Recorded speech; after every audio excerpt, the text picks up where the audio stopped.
The vast emptiness of space had always made humanity feel small, insignificant against the backdrop of infinite stars. That was until we discovered we weren't alone. It started with a distress signal, a desperate plea echoing across the cosmos from a civilization far more advanced than our own.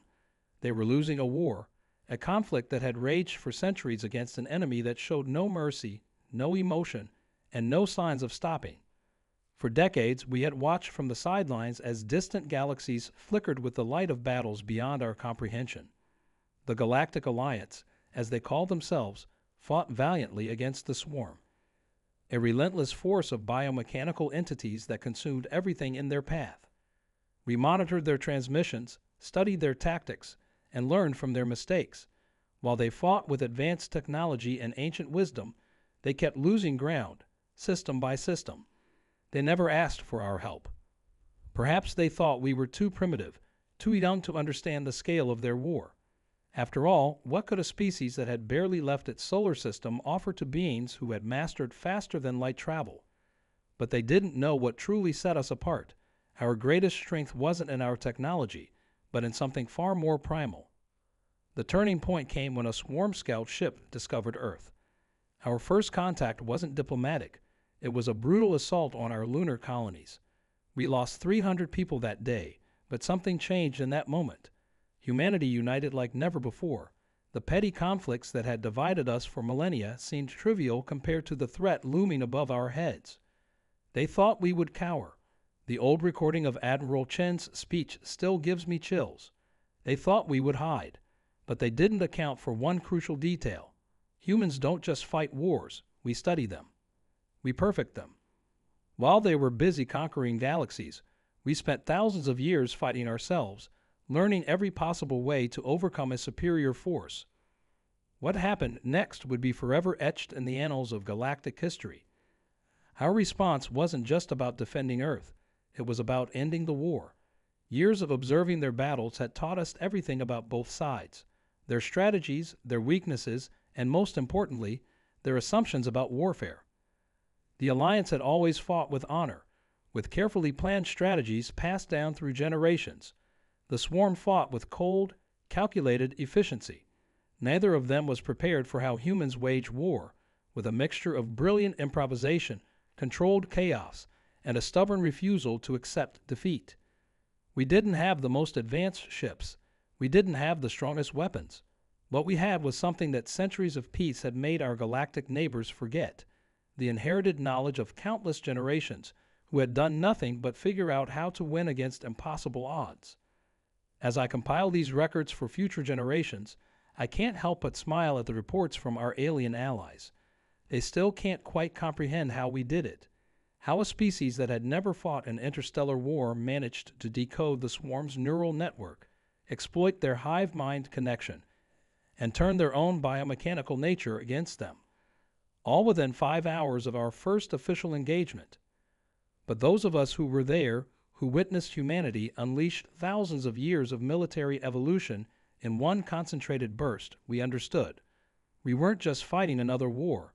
We were applying every lesson learned from every conflict in human history, from ancient siege tactics to modern cyber warfare. The real question now, as we stand among the stars as equals with our new allies, is not how we won so quickly. The question that keeps the older races awake at night is, what else have we learned from our violent past that could reshape the future of galactic warfare? The answer to that question became clear sooner than anyone expected. Within days of our victory, diplomatic vessels from dozens of previously unknown civilizations appeared at the edge of our solar system. They came not to challenge us, but to learn. The same species that had dismissed us as primitive now sent their finest military minds to study our tactics, our history, our way of thinking. I remember standing in the great hall of the newly established Earth Defense Academy, watching alien military officers struggle to grasp the concept of guerrilla warfare.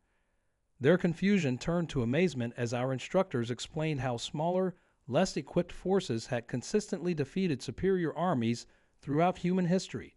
The concepts of asymmetrical warfare, psychological operations, and adaptive strategy were completely foreign to them. Your species, A high-ranking Alliance commander told me during one of our strategic sessions, treats war like an art form, not just a science. He was right, but not in the way he thought. While they saw beauty in perfect formations and textbook maneuvers, we had learned to find victory in chaos, in the unexpected, in the desperate last stands that somehow turned the tide. The most fascinating part was teaching them about our military innovations, not our weapons or technology. Those were still primitive by their standards, but our tactics. The way we had learned to use terrain, weather, and even our enemies' expectations against them. They were particularly stunned by our concept of special forces, small teams trained to achieve what entire fleets couldn't. But it wasn't just our military knowledge they sought.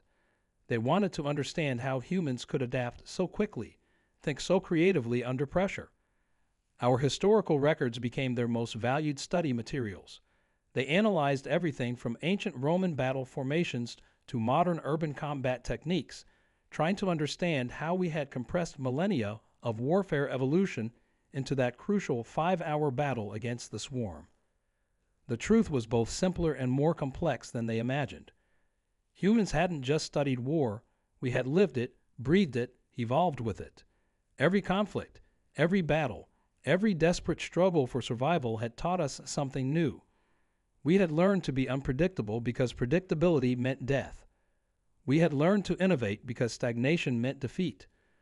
What truly fascinated them was our ability to think outside conventional boundaries. During the 5-hour war, we hadn't just fought the swarm, we had rewritten the rules of engagement. While the Alliance had spent centuries trying to overpower the swarm's superior technology, we had simply asked ourselves, what if we turned their greatest strength into their greatest weakness? The answer had been hiding in plain sight. The swarm's hive mind, which made them so formidable, also made them vulnerable to the right kind of attack. Not a physical assault, but a carefully crafted virus that used their own neural network to transmit conflicting commands, creating a cascade of confusion that rippled through their entire fleet. As I walk through the halls of the Academy now, watching humans and aliens train together, sharing knowledge accumulated across the stars, I can't help but wonder about our future. The swarm may have been defeated, but we all know they weren't the only threat lurking in the darkness between stars. New challenges will emerge, new enemies will rise, and humanity will need to prove itself again. But there's something different in the air now, a sense of change that goes beyond our sudden leap to galactic significance. The other species no longer see us as just the newcomers who won an impossible victory. They see us as teachers, innovators, the unpredictable variable that could reshape the very nature of interstellar conflict. That change in perspective came with its own set of challenges. 3 months after establishing the Earth Defense Academy, our long-range sensors detected something troubling: unusual energy signatures at the edges of known space. At first, the Alliance dismissed it as residual radiation from the swarm's collapse, but we knew better. Humans had learned the hard way that peace is often just the quiet before the storm. Our suspicions were confirmed when deep space probes began disappearing. Not destroyed, just gone, as if they'd been plucked from space without a trace.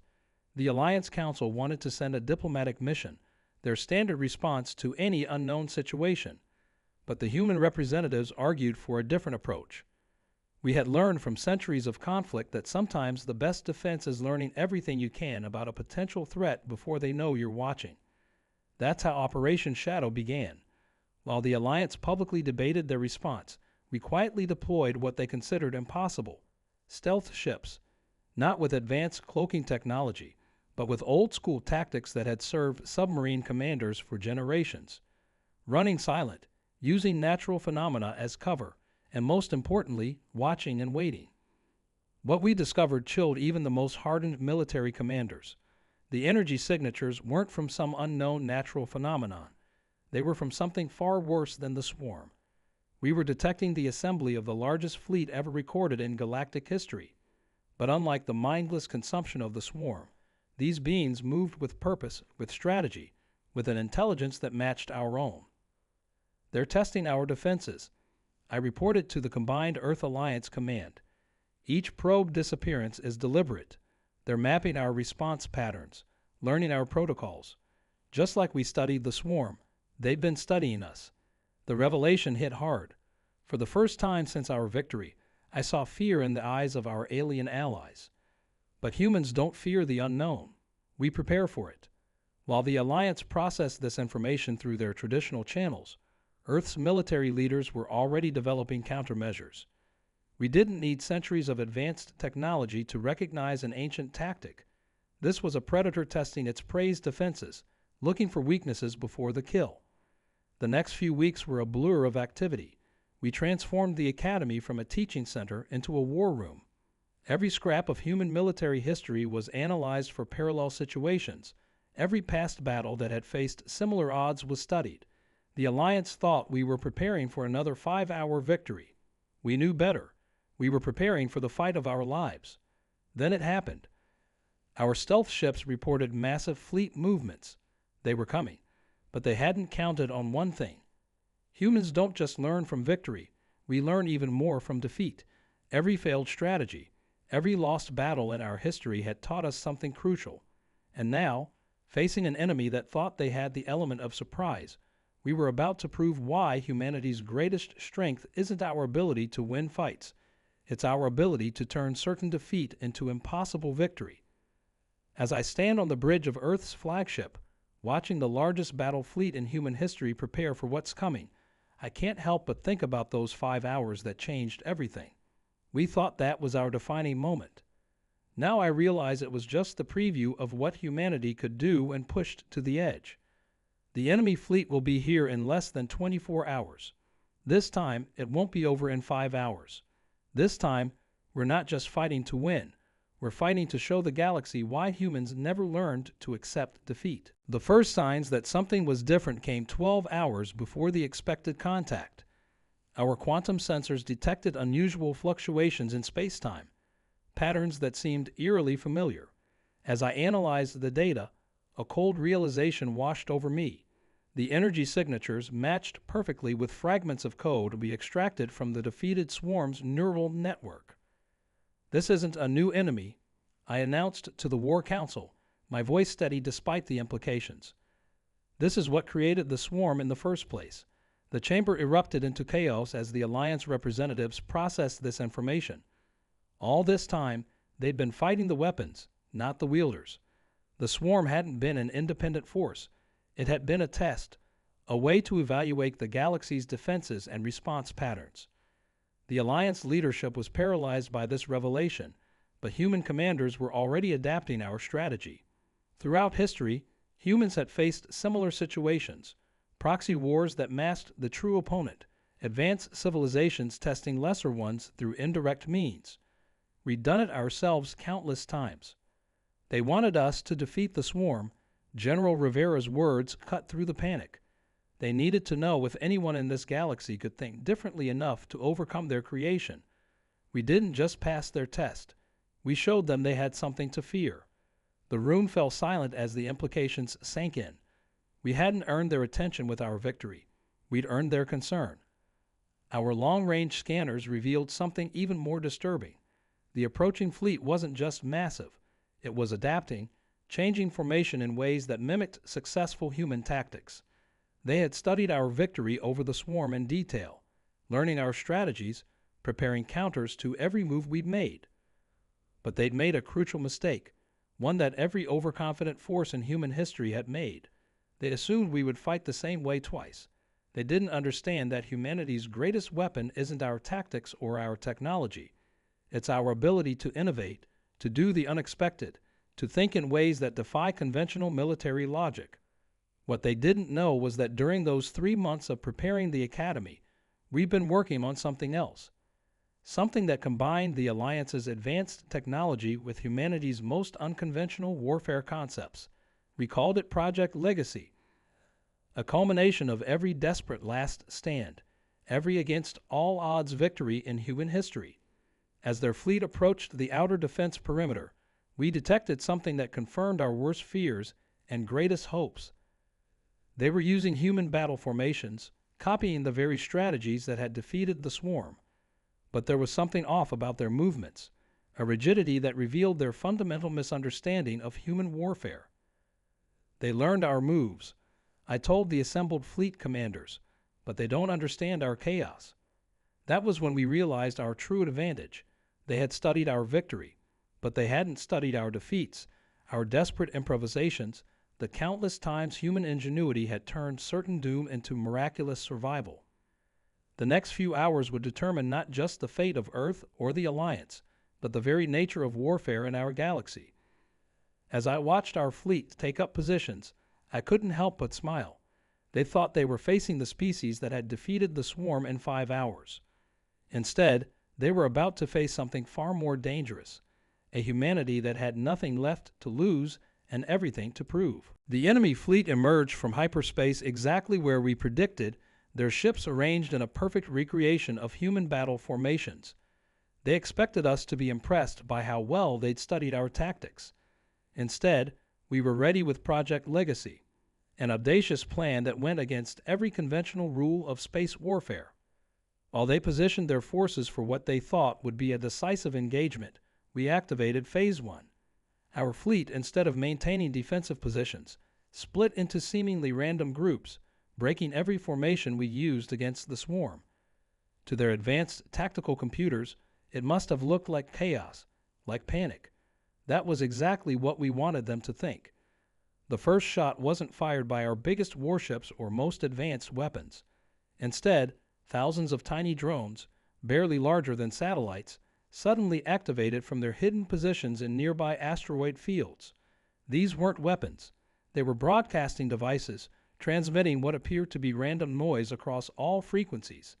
The enemy fleet's response was immediate and predictable.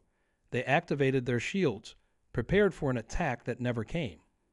What they didn't realize was that this noise was actually carrying Project Legacy's primary payload, a virus unlike anything the galaxy had seen before, not designed to destroy or disable, but to introduce something the enemy's perfect tactical computers couldn't handle: human unpredictability.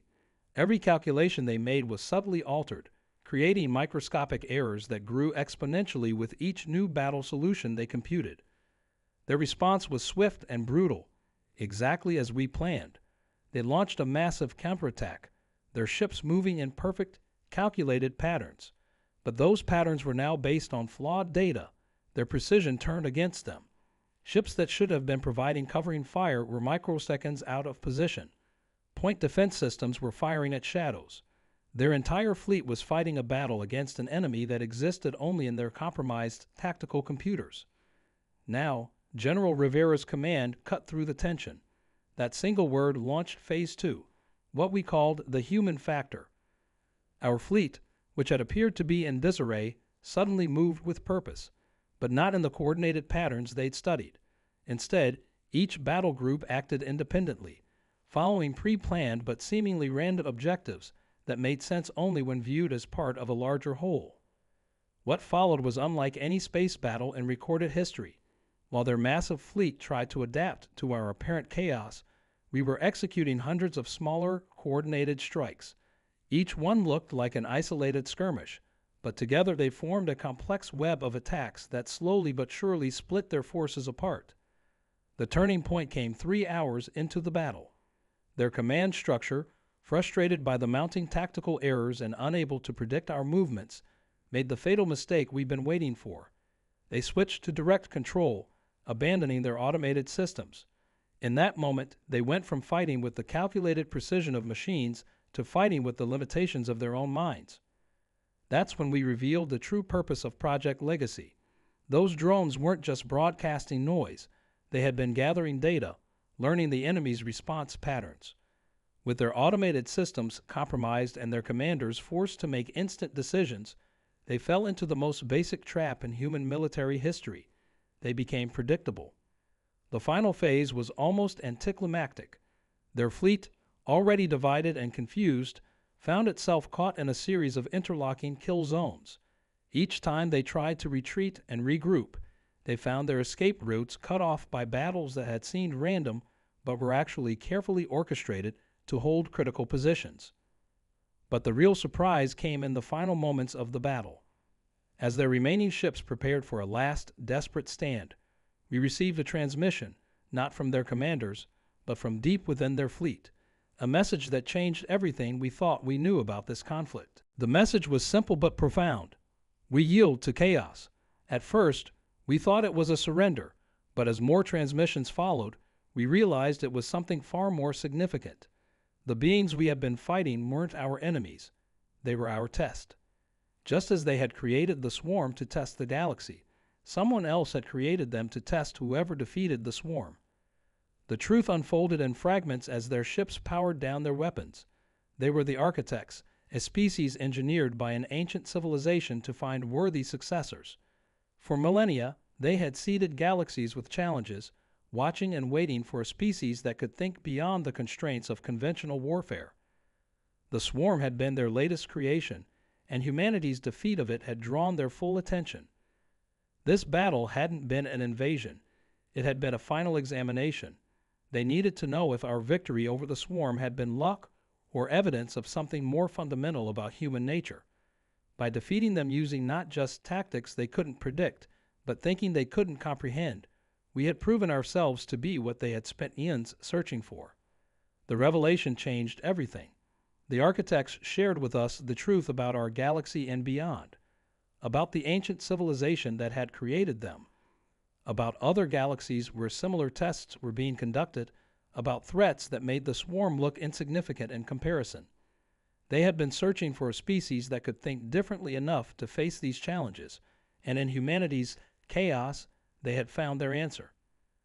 In the months that followed, everything changed. The Earth Defense Academy became something far more significant, a center for combining human strategic thinking with the architects' advanced technology. The Alliance, finally understanding what set humanity apart, stopped trying to teach us their rigid military doctrine and started learning our adaptive approach to warfare. But the most profound change was in how we viewed ourselves. For centuries, we had seen our warlike nature as a flaw, our chaos as a weakness. Now we understood that these traits, tempered by wisdom and experience, were exactly what the galaxy needed. Our ability to improvise, to defy conventional logic, to find victory in the most desperate situations. These weren't accidents of our evolution. They were essential qualities for the challenges that lay ahead. As I record this final entry, watching Earth's first fleet of hybrid ships prepare for their maiden voyage, I can't help but reflect on how far we've come.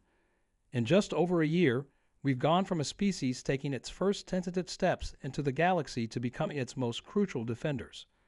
The architects now work alongside us, combining their precision with our creativity, preparing for threats they believe only humanity's unique approach to warfare can counter.